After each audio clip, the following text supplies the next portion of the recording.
Hello everyone, स्वागत है आपका अपने यूट्यूब चैनल आरजे क्लासेस के अंदर। और हम यहाँ हिस्ट्री के पुरातात्विक साक्ष्य के अंदर सिक्के और अभिलेख हमने बहुत अच्छे से देख लिए। अगर आपने वो वीडियो हमारी नहीं देखी है तो ऊपर आइकॉन के अंदर आपको मिल जाएगी। प्लीज़ आप उन्हें देखिए और बहुत अच्छे से उनको तैयार भी कीजिए। तो चलिए अब हम आगे बढ़ते हैं। हम अपना तीसरा जो पॉइंट्स है स्मारक, उसके बारे में पढ़ते हैं। स्मारक हम इसलिए पढ़ते हैं क्योंकि उस समय की जो धार्मिक और सांस्कृतिक जो महत्व थे कि उस समय मनुष्य किस प्रकार के भवन का निर्माण करता है, किस प्रकार की मूर्तियों का निर्माण करता है, इमारतें बनाता है, वस्तुओं का यूज़ करता है, किस प्रकार के मंदिर होते हैं, ये हमारी प्राचीन संस्कृति को उजागर करते हैं। इसीलिए हम प्राचीन स्मारक को पढ़ते हैं। स्मारक भी दो भागों में बटे हुए हैं, देसी स्मारक और विदेशी स्मारक। देसी स्मारक के अंदर हड़प्पा कालीन, मोहनजोदड़ो, तक्षशिला, नालंदा, रोपड़, हस्तिनापुर, बनवाली ऐसी प्राचीन जो उत्खनन से प्राप्त हमें वस्तुएं हैं जो हमें हमारी संस्कृति यानी भारत की प्राचीन संस्कृति के बारे में बताती है। जैसे सिंधु सभ्यता और तक्षशिला से प्राप्त हमारी जो संस्कृति है वो हमें कुषाण वंश के राजाओं के बारे में बताती है। तो ये जो स्मारक है ये बताते हैं हमें कि किस समय कौन से राजा आए थे और उन्होंने किस प्रकार की संस्कृति का विकास किया था। तो देसी स्मारक के अंदर आप याद रखिएगा हड़प्पा कालीन, मोहनजोदड़ो, तक्षशिला, जो हमारी यूनिवर्सिटीज़ हैं प्राचीन, नालंदा, रोपड़, ये सभी उसके अंदर आएगी। तो चलिए हम आगे बढ़ते हैं और देखते हैं विदेशी। देखिए विदेशी स्मारक के अंदर देखिए जो भारत से बाहर रहते हैं और वो हमारी संस्कृति के बारे में बताते हैं कि वो देश भी हमारी संस्कृति को अपनाए हुए हैं। तो ये देखिए कंबोडिया के अंदर जो अगरकोर वाट का मंदिर है, या जावा जो कि इंडोनेशिया में स्थित है, वहाँ बोराबुदुर का मंदिर है जो कि हमारे बौद्ध स्तूप का सबसे बड़ा है, बौद्ध स्तूप के बारे में बताता है। यह मालवा या बाली द्वीप मंदिर है जो हमारे बहुत अच्छे से बताता है कि उस समय की भारतीय संस्कृति जो इन देशों ने भी अपनाई हुई थी।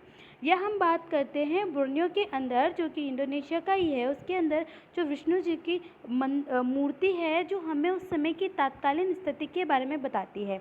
तो ये विदेशी स्मारक हमें हमारे प्राचीन संस्कृति के बारे में बताता है, साथ ही बताता है कि किस प्रकार से अन्य देशों ने भी हमारी संस्कृति को अपनाया है। तो याद रखिएगा ये सभी हमारे विदेशी स्मारक के अंदर। अब देखिए स्मारक के अंदर क्या क्या आएगा। तो देखिए प्राचीन शिक्षा के केंद्र जो हमारे यहाँ आपके देखिए यहाँ स्क्रीन पे बहुत अच्छे से दिखाया गया है। प्राचीन शिक्षा के केंद्र जो है एक तो हो गए हमारी, देखिए ये यूनिवर्सिटीज़ आपको बहुत अच्छे से दिख रही है। सेकेंड हमारे दक्षिण के मंदिर या दक्षिण, उत्तर और मध्य एशिया के मंदिर, स्तूप, चैत्य जो कि बौद्ध के समय में स्तूप बनते थे, विहार, मंदिर, गुफाएं, अगारकोर वाट का कंबोडिया मंदिर और बाराबुदुर का जावा स्थित मंदिर जो हमें बताता है कि भारत में व्यापारिक के साथ साथ सांस्कृतिक संबंध भी हम अन्य देशों से जुड़े हुए हैं। देखिए रत्नगिरी का मंदिर अपनी यूनिवर्सिटी हो गई, या विक्रमशिला यूनिवर्सिटी हो गई, या तक्षशिला, नालंदा, ये सारी यूनिवर्सिटीज़ हमारे राजाओं के बारे में बताती हैं, हमारे प्राचीन राजाओं के द्वारा कि इस तक्षशिला में या इन यूनिवर्सिटीज़ में क्या क्या पढ़ाया जाता था, कैसे प्रकार की प्राचीन संस्कृति विकसित हुई है, उस समय के राजाओं ने, मनुष्यों ने किस प्रकार की संस्कृति को अपनाया है, ये सभी हमें यहाँ बताया जाता है। देखिए हम स्मारक के बाद अगर हम आगे बढ़ते हैं तो कुछ शैलियाँ हमारे यहाँ प्रमुख थी जो मंदिर निर्माण में थी, और यहाँ पे भी क्वेश्चंस आते हैं। देखिए नागर शैली की बात करें तो ये उत्तर भारत की बहुत प्रसिद्ध शैली थी, इसके द्वारा मंदिर निर्माण कराया जाता था। नागर शैली के अंदर हम तिगवा की बात करें, तिगवा का शिव मंदिर या विष्णु मंदिर, पार्वती मंदिर, तो देखिए इसके अंदर यहाँ क्या होते थे, प्रामीण के रूप में होते थे, जैसे आपको दिख ही रहे हैं प्रामीण नुमा ये शैली होती थी। तो अगर हम द्रविड़ की बात करें तो देखिए प्रांगण होता था बहुत बड़ा और एक प्रकार का यहाँ गर्भगृह होता था। तो अलग अलग शैलियाँ और इन दोनों शैलियों का जो मिक्सअप रूप होता था वो हमारे यहाँ बेसर शैली होता था। तो जितने भी प्रकार के राजा हुए हैं उस समय की संस्कृति के आधार पर उन्होंने इन शैलियों के मंदिर का निर्माण किए। तो ये शैलियाँ बहुत इंपॉर्टेंट हो जाती हैं। जब हम वंश पढ़ेंगे, गुप्त काल, मौर्य काल पढ़ेंगे तो इन शैलियों के द्वारा निर्मित जो मंदिर हैं उसको भी बहुत अच्छे से पढ़ेंगे, क्योंकि उन पे भी बहुत अच्छे से क्वेश्चंस आते हैं। तो हम आगे बढ़ते हैं। देखिए, ये हमारे स्मारक कंप्लीट होते हैं।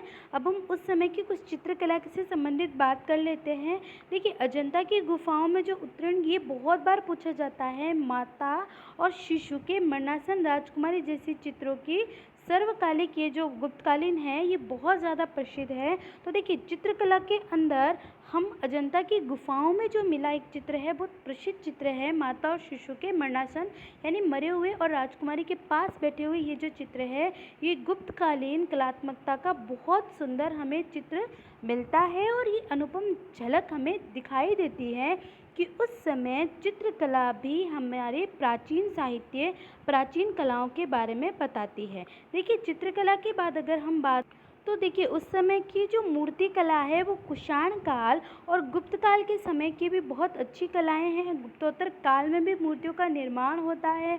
जनसाधारण के मन में हमें धार्मिक आस्थाएं मिलती हैं। और जहां हम बात करें कुषाण कालीन मूर्तियों की, तो कुषाणकालीन मूर्तियों में हमें विदेशी प्रभाव बहुत ज़्यादा देखने को मिलते हैं।